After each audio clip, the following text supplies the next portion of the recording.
Okay, I think we're good.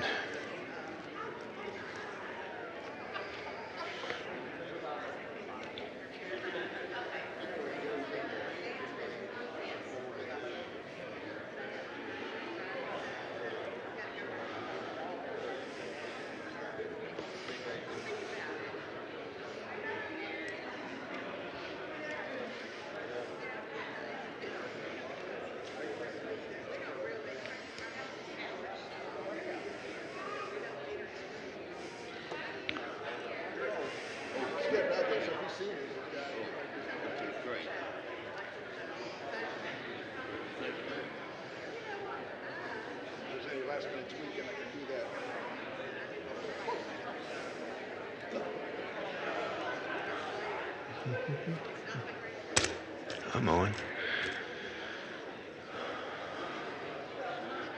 Oh, there we go. Okay.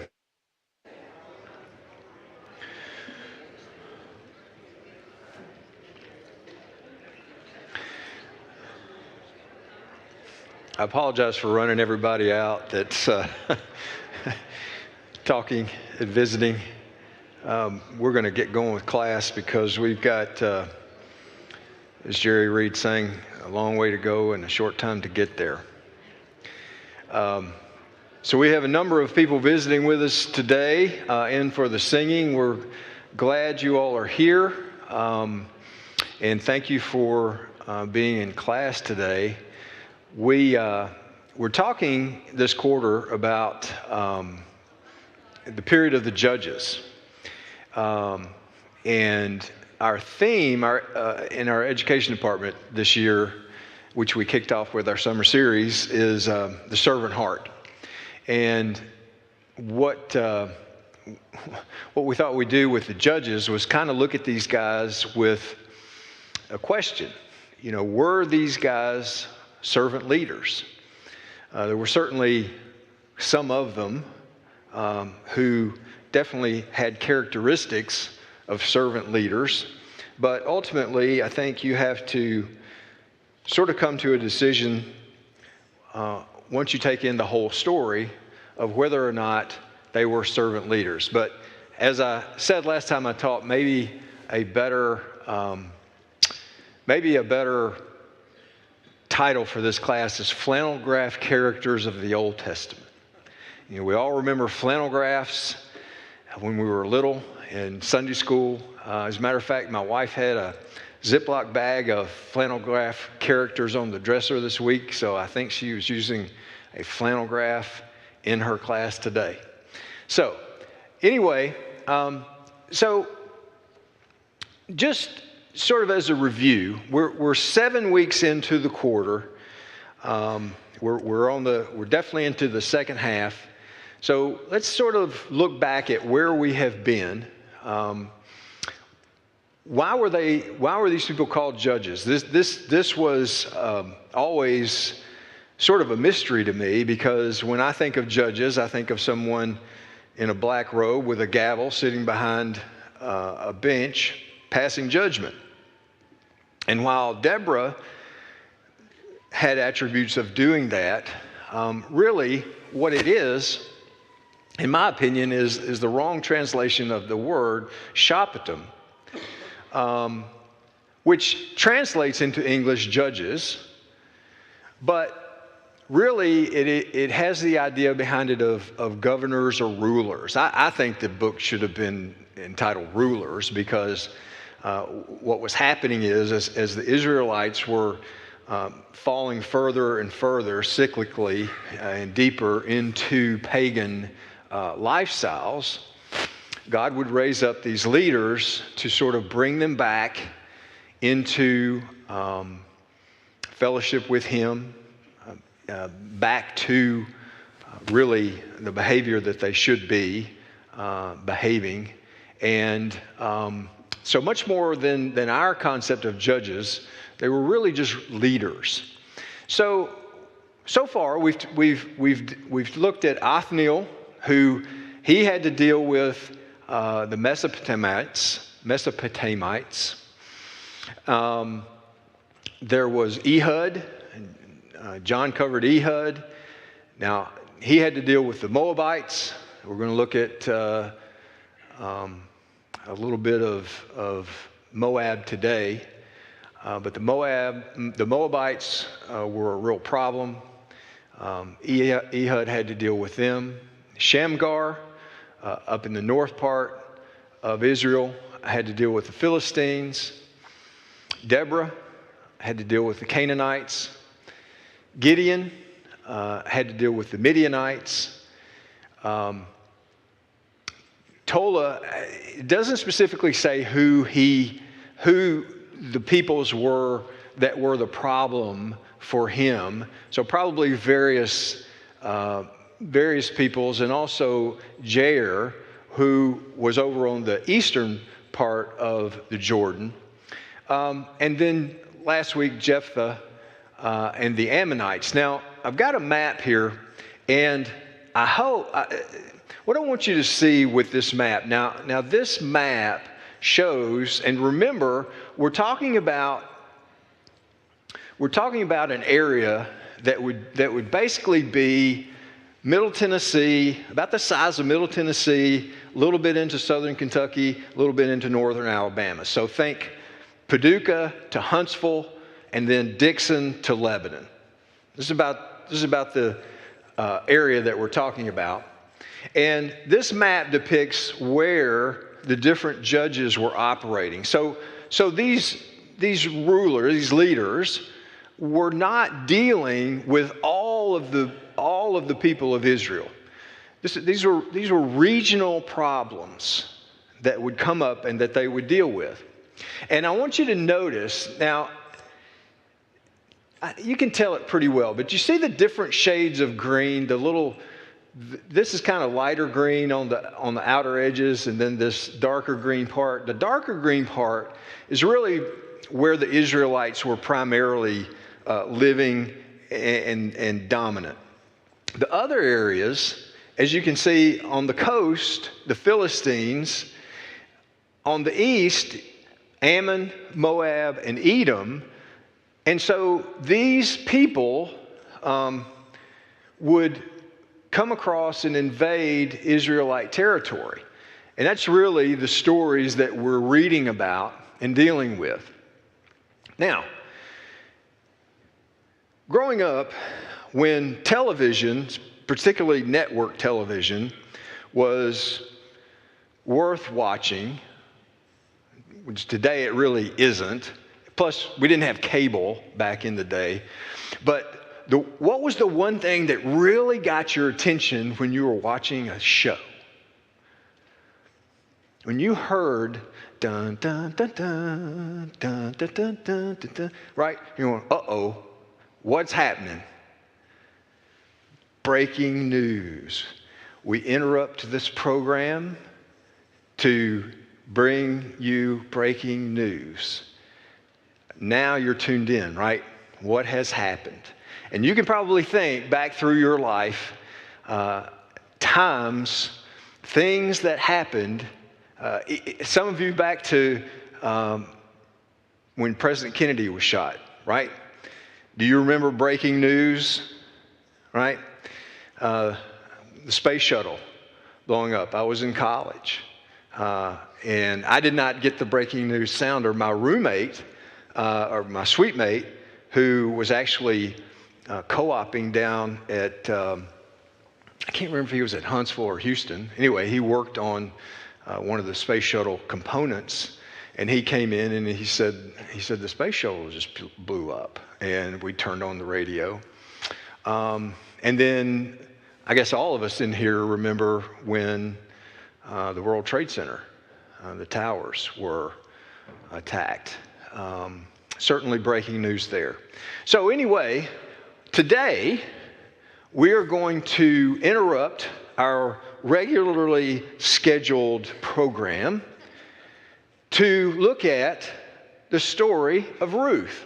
Now, why would we do that? Well, we're about 300 years into the period of the Judges. And it's right about this time that this story occurs. It is not involving one of the judges, but it happens right in the period. This is in between Jephthah and Samson. And the story reads very much like a Hallmark movie. Now, full disclosure, I used this, I taught Ruth several years ago, and I used this, and this was back before Hallmark Channel went woke, okay? So just bear with me on using the Hallmark Channel. And by the way, I love looking up where we get words that we use. I think, where in the world did that come from? You know where the word Hallmark comes from? Anybody? Well, so, and it's interesting, I didn't look up the Hallmark Company logo and where it came from, but I'm going to guess that crown is not there by mistake. Back in the Middle Ages in England, the goldsmiths would stamp with their mark commodities, particularly gold, as to its authenticity. So think, Good Housekeeping seal of approval, right? Consumer Reports. This was the initial Consumer Reports or Good Housekeeping seal of approval. So if it had the Goldsmiths Hall, now the hall was their building, all right? And so if it had the mark from Goldsmiths Hall, it was authentic. It was real. And so that was later truncated to if it had the hallmark, and that's where Hallmark came from. All right, so back on the main road here. So we're going to start in Ruth chapter 1. In the days when the judges ruled, there was a famine in the land. And a man of Bethlehem, Judah, went to sojourn in the country of Moab, he and his wife and his 2 sons. The name of the man was Elimelech, and the name of his wife Naomi, and the names of his 2 sons were Mahlon and Chilion. And they were Ephrathites from Bethlehem in Judah. And they went into the country of Moab and remained there. Now, I want to point out something here. How many of you all come from a farming background? All right, a few of you. What would cause crop failure? Drought, okay, lack of rain. What else would cause crop failure? Too much rain. What else? Insects. Bad seeds. Hadn't heard that one. What else? Heat. Okay. Also, think about timing of rain. You might get the right amount of rain, but if it comes at the wrong time, you're out of luck. As I understand it, cotton is particularly tricky as to how much and when it rains. A lot of rain and not a lot of heat is not good for cotton crops, right? Of course, we don't eat cotton, but anyway. So we don't know exactly what was happening at this point, but any one of these things that caused crop failure would cause these people to have to go find food, right? It happened back when the Israelites went to Egypt, and that whole saga. So the biggest problem that we're dealing with in the book of Judges is the Israelites' propensity to do what? Fall away. To what? Fall away. Specifically how? Okay, they would intermarry with other people, and what was the problem? Idolatry, right? Particularly Baal and Asherah. Well, for people who were wholly dependent on agriculture, their propensity to worship gods was way beyond anything we can understand. Because I mean, those of you all who are old enough to have raised your own food, right? you'd probably have a greater appreciation than somebody my age who, I'm a city kid anyway. As far as I know is food comes from the grocery store. I didn't know food came from the farm, right? But if you're dependent on the land, then you're going to need some supernatural help. Now, so it was no wonder that these people they had a God for everything. There was a God for the hills, there was a God for the valley. I mean everything, right? And so the Israelites, in their relations with these people and not following God's instructions, became very susceptible. When the crops failed, oh boy, we need some help. So let's cry out to God's. Our God, everybody's God. Okay, now, we have this reference here, they were Ephrathites. Now, what in the world does that mean? Well, the ancient name for Bethlehem was Ephrath. So you can either call them Bethlehemites or Ephrathites. And here they're called Ephrathites. So just sort of an anecdote there. So now we're back to our map here. Now I want you to notice here is Bethlehem and here is Moab. So they're going over to Moab, and we don't know if they're going to the northern part because up in the north, this is pretty flat. These are plains, and you come down here to the south and it's pretty mountainous. So depending on where in Moab they lived, they would have gone up to Jerusalem, which is Jebus here on this map, and then across to Jericho and into the northern part of Moab, or down to Hebron. Now here you're getting into the Negev, which is sort of wilderness area, and then probably actually crossed the Dead Sea here at the narrowest part and gone here into southern Moab. We don't know exactly where they went, but in any case, they would have taken one of those two routes over into the land of Moab. Now, a couple of things to note about Moab. Moab and Ammon were born to Lot and Lot's elder and younger daughters, respectively, in the aftermath of the destruction of Sodom and Gomorrah.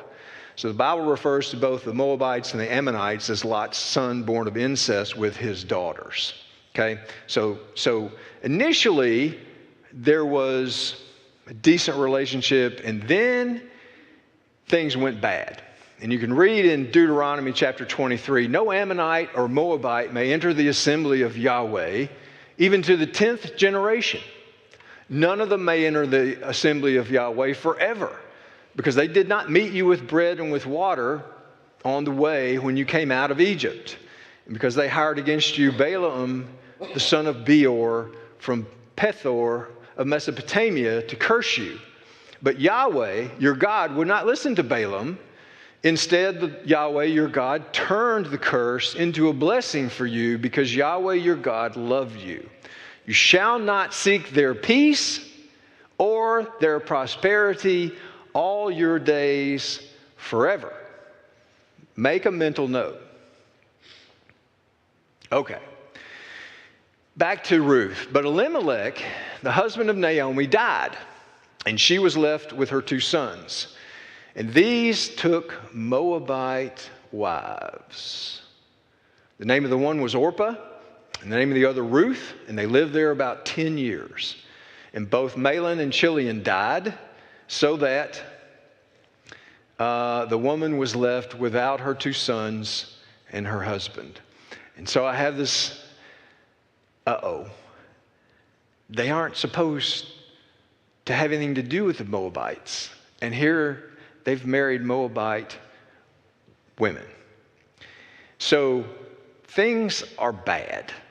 This is about as bad as it can get for Naomi. So then she arose with her daughters-in-law to return from the country of Moab, for she had heard in the fields of Moab that Yahweh had visited his people and given them food. And so she set out from the place where she was with her two daughters-in-law, and they went. This is doing this on its own. Sorry. I don't know what's going on. I'm not hitting the button. So she set out from the place where she was with her two daughters-in-law, and they went on the way to return to the land of Judah.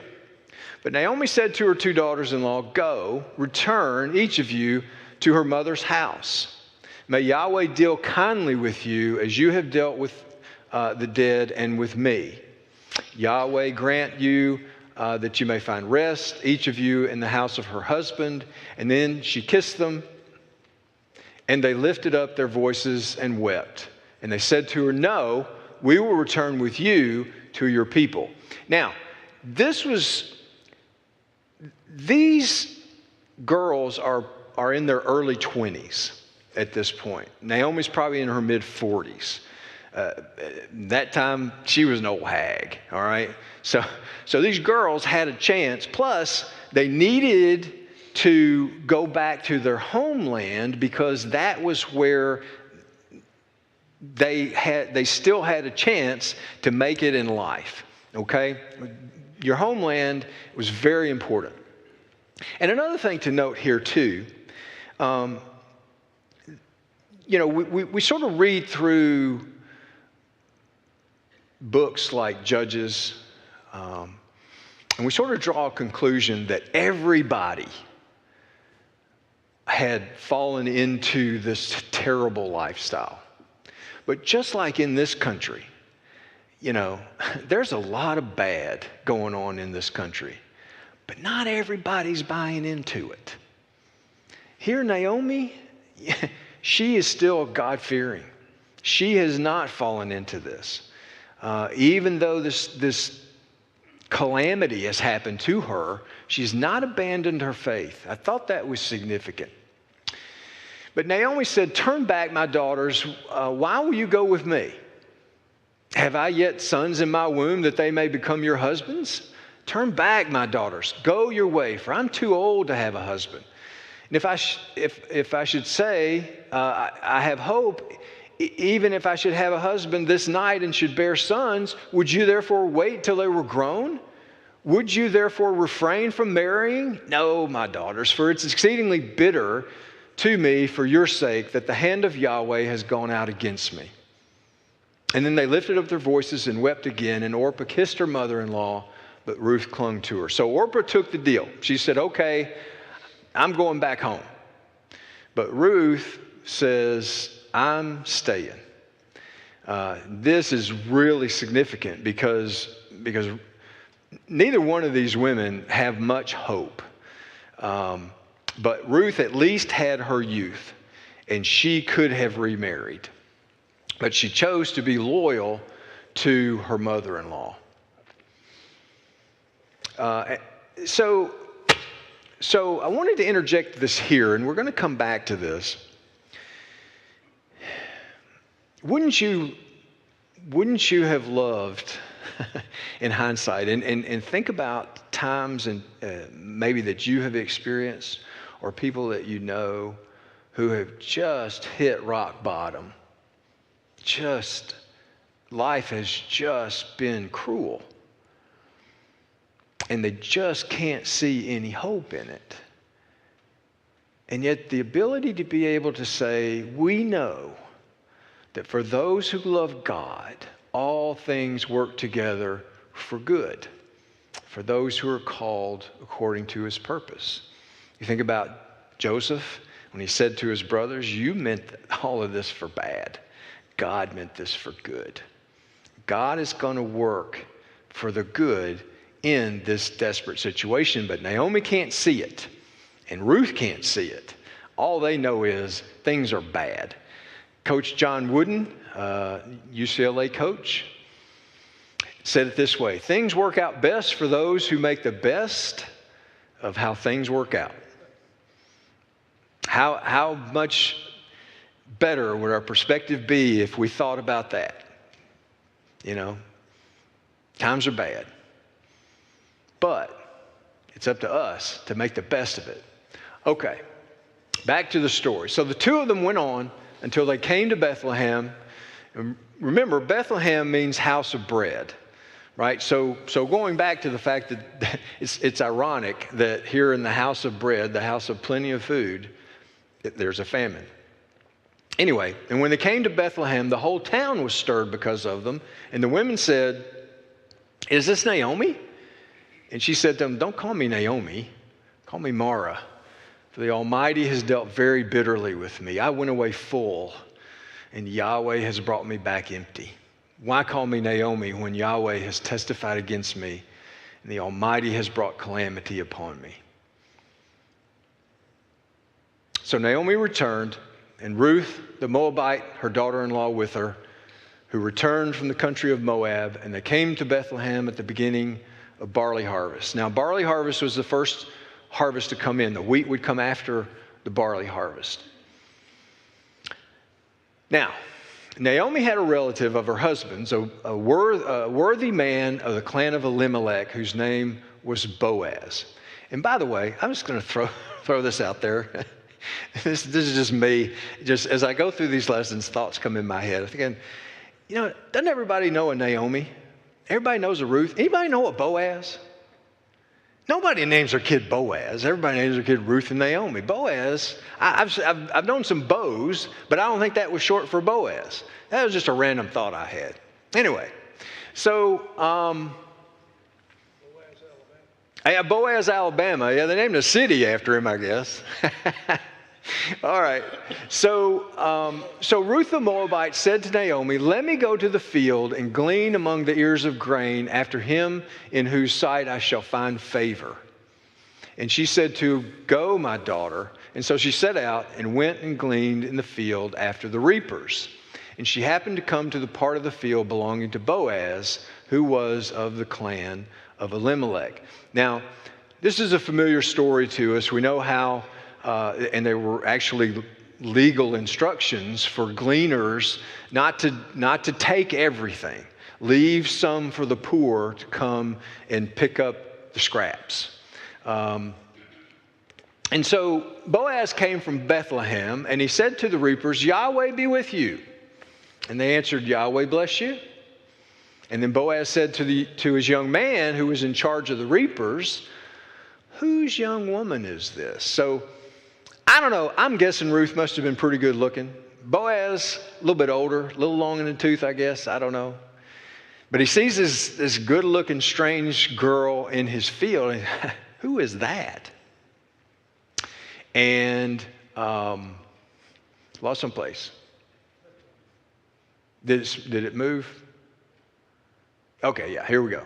And the servant who was in charge of the reaper said, "She's the young Moabite woman who came back with Naomi from the country of Moab."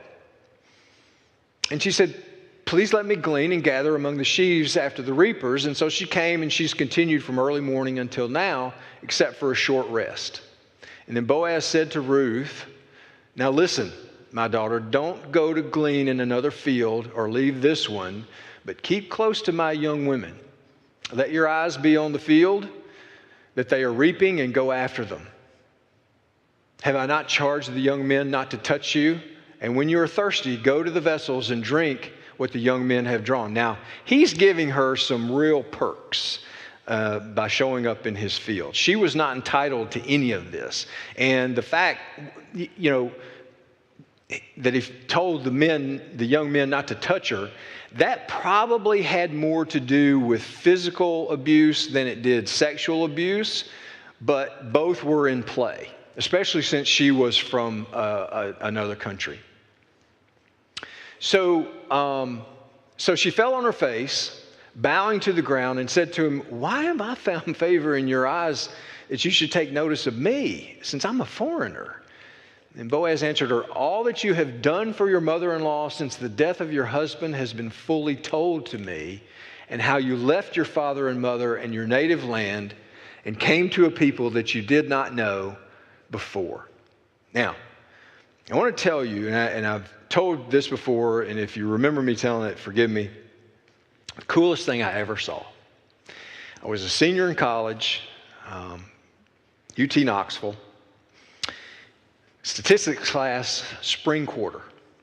And it was one of those classes that you had to have to graduate in the business school, and they only offered it one quarter, maybe two, but I think only one. So if you didn't get in, you had to wait.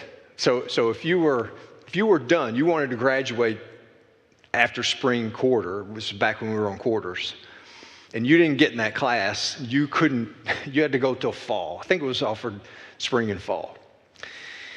So I go in, I'm in the class, I got it. And so, everything was cool for me. So I'm sitting there, and I mean, it's packed. There's people standing all around. And right about the time that the teacher came in, this guy was sitting a couple rows in front of me, and he got up and he let a girl have his seat. And the teacher comes in and he goes, okay, I know a lot of you guys have to have this class to graduate. So here's my policy. If you're on the roll, obviously you can stay. And if you have a seat, you can stay. If you're not on the roll and you have a seat, you can stay in the class. Except for the guy who gave his seat to a girl, he can stay if he's not on the roll. And he was not on the roll. So by giving his seat to this girl, he got in the class. I thought, that is so cool. Nobody notices when you do something nice. And here it had been noticed. So I thought about this as here, Ruth didn't do this because she wanted somebody to notice. She just did it because she was a good woman. And news got out. And Boaz says, I heard about what you did, and I'm going to bless you for it. So I thought that was really cool. So Yahweh repay you for what you have done, and full reward be given you by Yahweh, the God of Israel, under whose wings you have come to take refuge.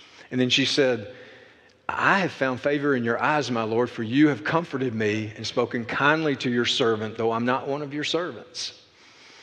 So Ruth goes home and she tells Naomi what has happened, and she says, I met Boaz. And Naomi is like, yes, this is great. He's a kinsman redeemer. All right. So, and I apologize, I had a lot of information I wanted to cram into this slide, so the print's a little small, but what is this kinsman redeemer business? Well, it goes like this. So Mosaic law, and there were other laws in the area, but particularly Mosaic law, prescribed that the kinsman redeemer reacquire property lost by family members who had fallen on hard times.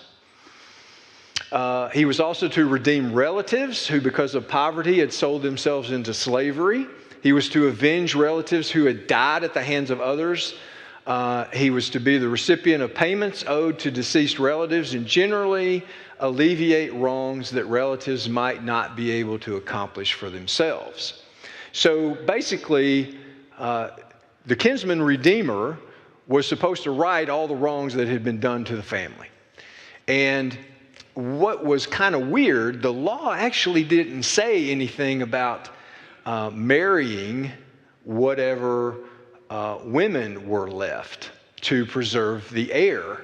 But it seems that the Israelites sort of understood that it was a package deal. If you're going to buy the land, you're going to take the women that come with it. Now, the problem is that if you want the land and there is a woman young enough to bear children, if she bears children, then the property goes to the heirs. So eventually you're going to lose it. And so we're going to see that come into play as the story unfolds. All right, back to the story. So then Naomi, her mother-in-law, said to her, my daughter, should I not seek rest for you, that it may be well with you? Is not Boaz our relative with whose young women you were? See, he's winnowing barley tonight at the threshing floor. Now, this is great. She's like, all right, we're going to doll you up, and you're going to go see if you can reel him in. All right? So she says, I think it moved. Yep. This thing is driving me crazy. So she says, wash and anoint yourself and put on your cloak and go down to the threshing floor, but don't make yourself known to the man until he has finished eating and drinking. But when he lies down, observe the place where he lies, and then go and uncover his feet and lie down, and he will tell you what to do. Now, just a quick note about uncover his feet and lie down. The Scripture can be euphemistic in sexual references. And there are places where feet is actually referencing genitalia. This is probably not the case here. This probably literally means feet, uncover his feet.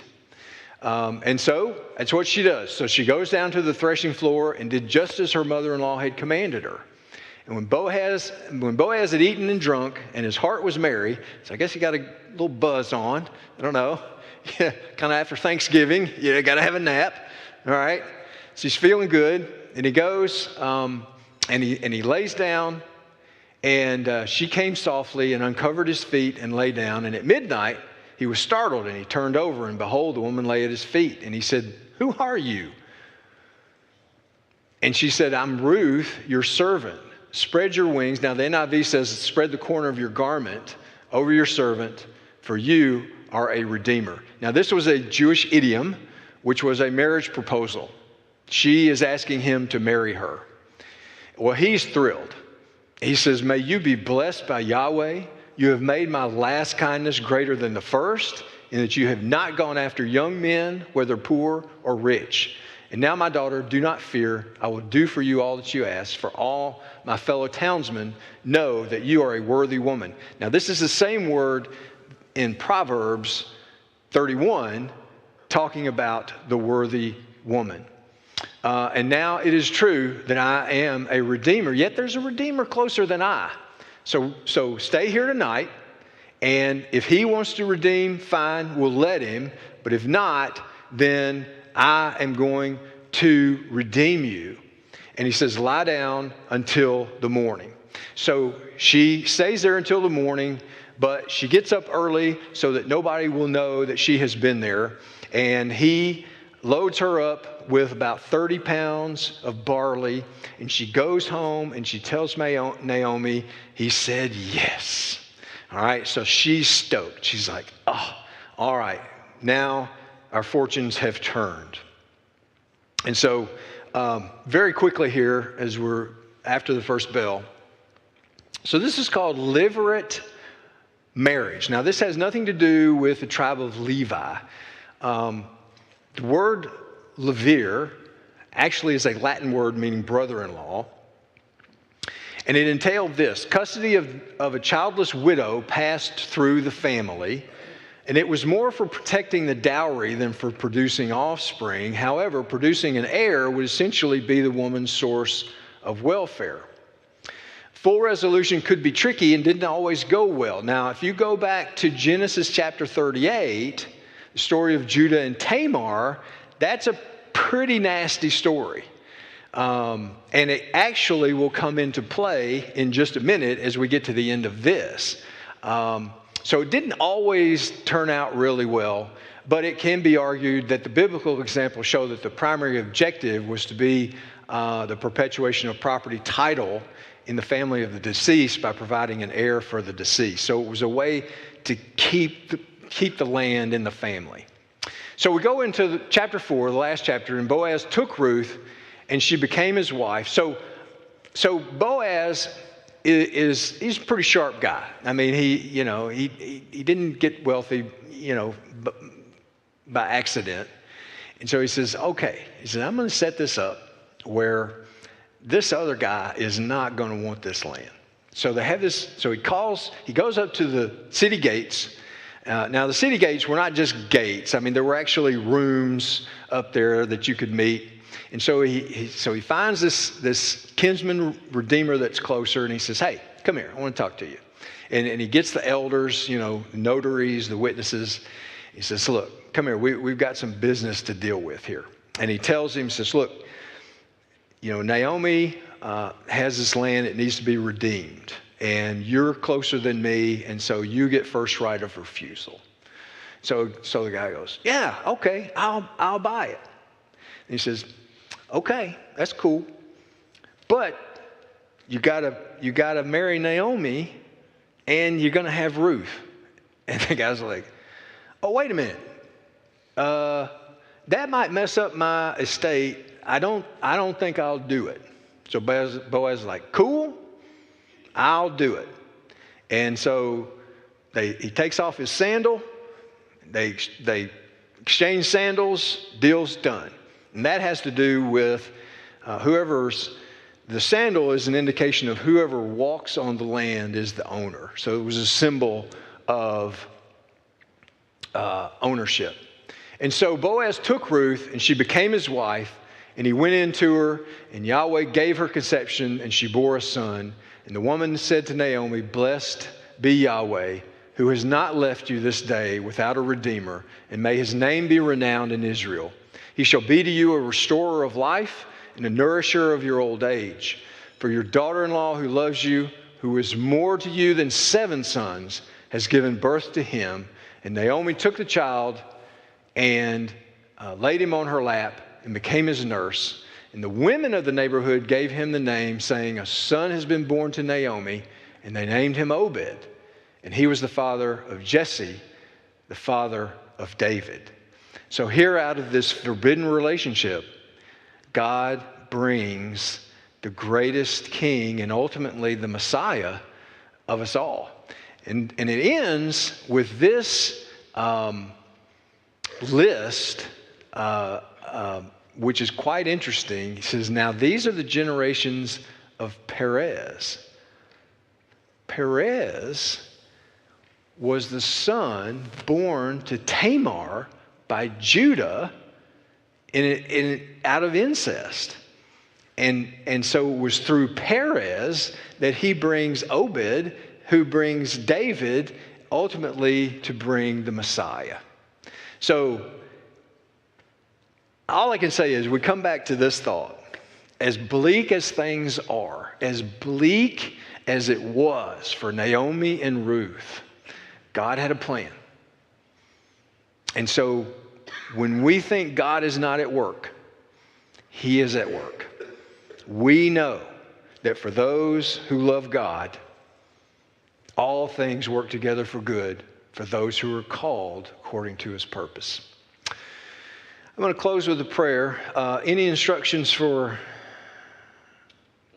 the meal? No? All right, so our fellowship meal is going to be in the fellowship hall. Perfect place. So I guess the best thing to do would just be to go out to the right, go down the hall and around to the back of the fellowship hall. Chip, anything you want to add? Okay. Let's close with a prayer and we'll go eat. Father, we're thankful for the story of Ruth and Naomi for their faith. We are thankful for your plan to bring the Messiah into the world that gives us hope. Help us, Father, no matter how bleak things can look at times, to always know that you are working for the good of those who love you, so that we won't despair, but we know that you love us. We know ultimately that you love us so much that you sent Jesus. Father, we're thankful for the food that we're about to eat. We're thankful for those who have prepared it. Help us to always be grateful for what you provide for us. It's in Jesus' name that we pray. Amen.